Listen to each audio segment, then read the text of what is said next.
All right, welcome back into Cleveland Browns Daily on a Monday edition of the program. Beau and Nathan with you here.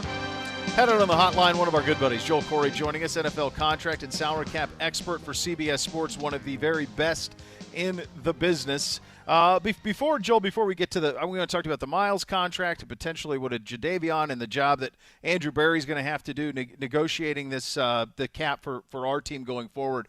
Just from a big picture perspective from the NFL. The NFL hasn't had to change much yet. We've had a few in terms of in response to the coronavirus. In that we have not had a season yet, right? We had to do virtual draft. We've had virtual free agency and so forth. But we haven't had to do anything yet in terms of the actual games and the schedule, training camp, those type of things. What are you hearing on that front? How optimistic are you of what football will look like in the fall when it comes back? Well, the NFL's been full steam ahead no matter what. Free agency, having a draft, not postponing anything. One thing they have done is you can't have joint practices this year, and you have to have your training camp at your facility. We'll see how many people are in the stands at games. Some states are allowing a certain percentage of capacity at sporting events, but I anticipate the season going on as scheduled. We've had some Cowboys players who've tested positive for COVID-19 today, and they won't be the last NFL players to test positive.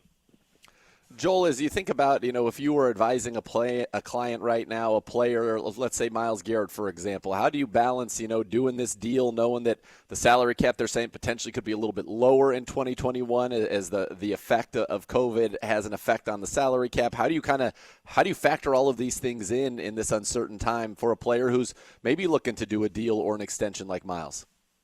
Oh, it's not going to affect the superstar players. They'll get paid no matter what. The rank and file players, if the cap is flat or goes down, those are the ones that have to be worried about everything. I didn't think that the Browns would engage in any negotiations with Garrett this year, which shows me how much I know because of the optics of everything that happened last year. But he's your best player, and the longer you wait to sign great players, good to great players, the more it's going to cost. Because if you don't get ahead of the Joey Bosa deal, the Joey Bosa deal becomes the floor, and we know that's going to be a contentious negotiation. This negotiation for Bosa is about money. The last one wasn't when he had the longest holdout on the rookie wage scale. When you think of Myles, and you said you're surprised that the Browns would be talking to him now, don't you think from a team standpoint this is an opportunity, given what's gone on, not to get a discount per se, but to say, hey, look, we've got your back. We believe you. We believe that you have changed and you're ready to go forward without incident. This was an anomaly and an opportunity, I think, to probably get him at a time when, he would appreciate that. And I think it's an opportunity for the Browns to get him a little bit cheaper, as you pointed. The longer you wait, the more expensive it typically gets. Yeah, if I'm representing him, the Browns say that. It's like, I appreciate you standing by my player, but he is what he is on the field. He basically was a sack a game last year, and that's going to be paid at the top of the market for non-pass rushers. I'd be looking to be the first $25 million per year non-quarterback. Now, Joel, that if that's the way that it goes, that Aaron Donald, is he the highest per year right now? Does he have the highest per year right now? Is that where we're at? Khalil Mack at 23.5. Oh, Khalil passed it. Okay. So you want to usurp that if you're Myles. And if you're Andrew Berry, and of course you want to get Myles in for a long period of time, you want to get him locked in, you want him to be a cornerstone. But you have these other things that are out there. You're seeing, the Dalvin Cook thing. Well, Nick Chubb will be in that situation a year from now as a second-round running back who I saw Pro Football Focus just today put out the number one quarterback or the number one running back in football. You've got Baker, you've got Denzel, you've got all these young players you're going to have to pay. If you're Andrew Berry, how do you navigate those waters? Well, he was with the Philadelphia Eagles, and they've been able to juggle the salary cap in a way most teams haven't, in terms of trying to extend their window and push kicking the can down the road and manipulating the cap. That's harder to do on a flat cap. But you got right now basically $37 million in cap room.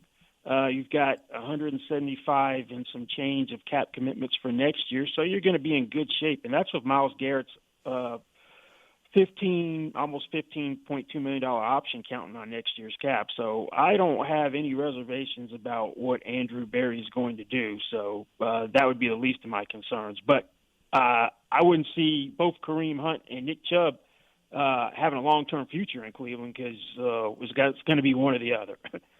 Right, and Beau mentioned Dalvin Cook, and you look at it and you say to yourself, this is a guy who's played one full season, and none of them have been as good as even as Nick Chubb's seasons in the league. Where do you think he stands? What leverage do you think he feels that he has? Because it seems pretty stunning to me that his fines could outpace his salary this season if he does hold out, and these things have not seemed to work out, at least recently, for running backs. That's just bluster. He's not holding out for one reason. That if you don't report to the start of training camp, you don't get the accrued season / year service for free agency. He's got 3. He needs 4 to be unrestricted. So that's why you rarely see guys that with 3 years of service hold out. Ngui did it last year for a few days because the rule was different. Under the old CBA, you had to report 30 days before the first regular season game or you don't get the accrued season. Chris Jones didn't do it this year. David Johnson didn't do it a couple of years ago. That's why. So that would be foolish for him to hold out, have a training camp holdout. So I just think he's just posturing and expressing some frustration. But the deal which may be more relevant to Nick Chubb, if it gets done, would be Derrick Henry to me. Yeah, that would be. And are you – boy, what do you do there if you're them? Because obviously Henry wants the contract. It seems like they're willing to get into it with him. He's a big back who's taken a lot of hits. There's not a lot of historical precedent for those guys having long careers, with the exception of Adrian Peterson, who's kind of a cyborg, I think. How do you handle that? How do you make sure you get the best deal out of that from an organization standpoint? Well, for me, this is my philosophy. You have to be a special back to get paid. And to me, by special, I mean, you have to have the size of Jim Brown. You have to have the pass-catching ability of Marshall Faulk, the speed of Chris Johnson, and the elusiveness of Barry Sanders. Otherwise, I'm going to run a running back into the ground, and then when he's no longer useful, discard him and find his replacement. But that being said, he is the focal point of Tennessee's offense. The good thing is he sat early on, so there's more mileage left than there would be than if he played from day one, thanks to Marco Murray being there early on.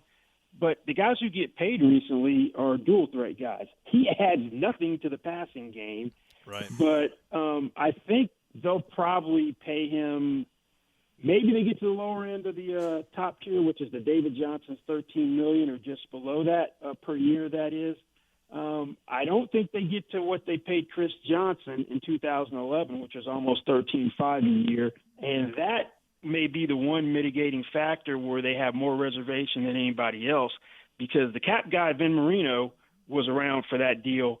So he's seen how paying a running back at a high level in that organization with that franchise, that team, doesn't really work out for you.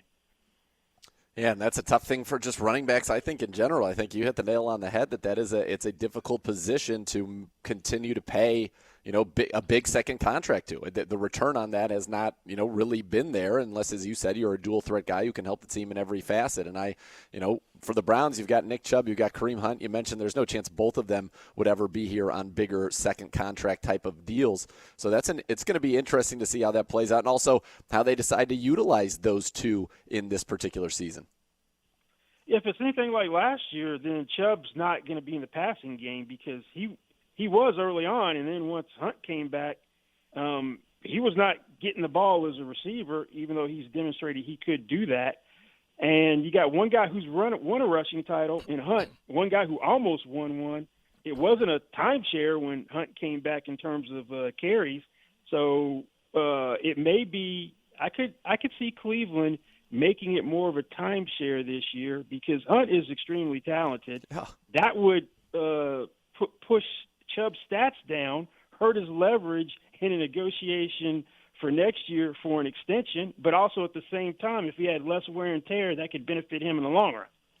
Yeah, that's one of the things we were talking about. If the Browns have decided that they want to commit to Nick Chubb long term, is this a year where they lean a lot more on Kareem Hunt, put his value as high as it can possibly be for whether it be trade or letting him walk at the end of the season. But that's going to be, I think, a fascinating storyline to watch with the Browns and this backfield and what we know is going to be a very run-oriented offense under Kevin Stefanski. Wanted to flip to the other side real quick defensively. What do you make of the Jadeveon Clowney situation? The reports, he's been offered a lot of money. Some people say the money is not what he wants it to be. What do you expect to ultimately be the outcome there with Jadeveon? Well, he's an interesting test case because he was the guy that I wanted to see how much you would pay pressures as opposed to sacks. We got the answer to that. Also, he's got injury issues. To me, if you can't get the long-term deal you want and you think you're a Pro Bowl caliber player, take the best one-year deal you can. He made 15 last year, split between two teams paying it. To me, if the 15 is a real 15 that he was offered on the one and not up to 15 through incentives, I would take the best one-year deal I could get from someone and then try to get another no franchise tag attached to it and hit the market in 2021. Joel, the one I think that I'm curious about is going to be Mahomes. If you were representing Mahomes, what would that look like? Well, first, Mahomes has to decide if he wants to use that incredible hammer he has. Right. Sometimes players don't exploit their leverage fully. I would want to get a 3-year extension. I wouldn't want to have the first $200 million contract. I'd have to have an average in the 40s. I'd want the set records of guarantees, full guarantees and overall guarantees, but I'd want the 3-year deal to get to the market sooner rather than later again, because we know that the new TV money is probably still going to be what was anticipated. Salary cap will jump tremendously then, and the 17th game will be added by then, and you're going to have extra playoff teams. I'd want to get to the market sooner rather than later than sacrifice getting a $200 million contract. How would you, just from an agent standpoint, which the goal is obviously to get the most money for your client, but how do you balance, Mahomes going more of a Brady route where he knows he can make a lot of money in endorsements, he doesn't need to be the highest paid quarterback even though he is the best, so that he can consistently surround himself with championship talent? Nobody does that on a first veteran contract. Brady in 2010 became the league's highest paid player. He didn't start doing that until 2013 with those restructures and renegotiations where he was taking deep discounts. You only saw Drew Brees do it in 2018 for the first time. Every other contract he signed, it was a contentious negotiation with the Saints outside of the first one when he first got there, and he was getting full market value. And we've never seen Ben Roethlisberger do it. He signed 4 contracts. The 3 veteran ones have all been top dollar. So Mahomes could do that. It would be highly unusual, but you work for the client. He doesn't work for you. You execute the client's wishes. But I'll be surprised if Mahomes gives Kansas City some sort of steep or at least modest or deep or hometown discount. Joel, it's always a pleasure talking to you, my best. friend. Thanks so much for the time. Sure. Thanks for having me, guys.